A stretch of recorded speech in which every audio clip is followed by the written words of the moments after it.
Bahasa Indonesia adalah bahasa nasional dan bahasa resmi negara kita. Bahasa ini sering kita gunakan untuk berkomunikasi dalam kehidupan sehari-hari, serta digunakan juga dalam kegiatan belajar mengajar.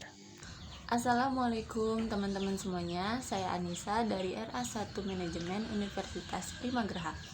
Di sini saya akan membahas materi tentang sejarah perkembangan bahasa Indonesia. Simak baik-baik ya. Nah, yang pertama bermula dari bahasa Melayu kuno. Pemakaian bahasa Melayu kuno sendiri sudah digunakan sejak abad ke-7. Salah satu kerajaan yang sering memakai bahasa Melayu kuno adalah Kerajaan Sriwijaya. Saat itu, kerajaan ini menggunakan bahasa Melayu kuno untuk kebutuhan kebudayaan dan perdagangan, serta menjadi bahasa resmi kerajaan. Perkembangan dan persebaran bahasa Melayu. Setelah abad ke-7, bahasa Melayu kuno mulai menyebar ke berbagai daerah di Nusantara.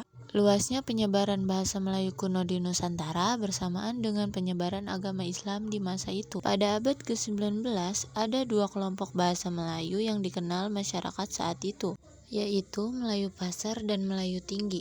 Melayu Pasar cenderung tidak baku, sedangkan Melayu Tinggi cenderung baku dan memiliki standar tertentu. Kemudian berganti nama menjadi Bahasa Indonesia dan dijadikan Bahasa Persatuan. Pada Kongres Pemuda I yang dihelat pada 30 April sampai 2 Mei 1926 di Batavia, Moyamin mengatakan bahwa suatu bangsa penting memiliki bahasa persatuan. Ia mengusulkan bahasa Melayu sebagai bahasa persatuan Indonesia. Pada kongres yang sama, Muhammad Tabrani menyarankan untuk mengganti nama bahasa Melayu menjadi bahasa Indonesia. Jauh sebelum memberikan usulan tersebut, Tabrani sudah menggunakan istilah bahasa Indonesia pada berbagai tulisan yang ia buat. Salah satunya adalah tulisan berjudul Bahasa Indonesia yang terbit di Harian Hindia Bareo pada 11 Februari 1926.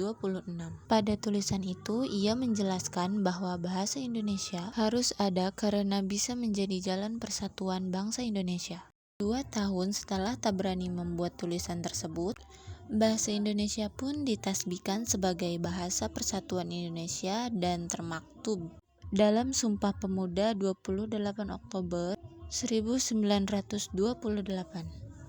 Selepas Sumpah Pemuda, bahasa Indonesia semakin berkembang seiring berkembangnya kesusastraan di Indonesia. Mayoritas perkembangan bahasa dan sastra Indonesia dilakukan oleh para sastrawan kelahiran Minangkabau, seperti Marah Rusli, Sultan Takdir Ali Syabana, Abdul Muiz, dan Khairil Anwar.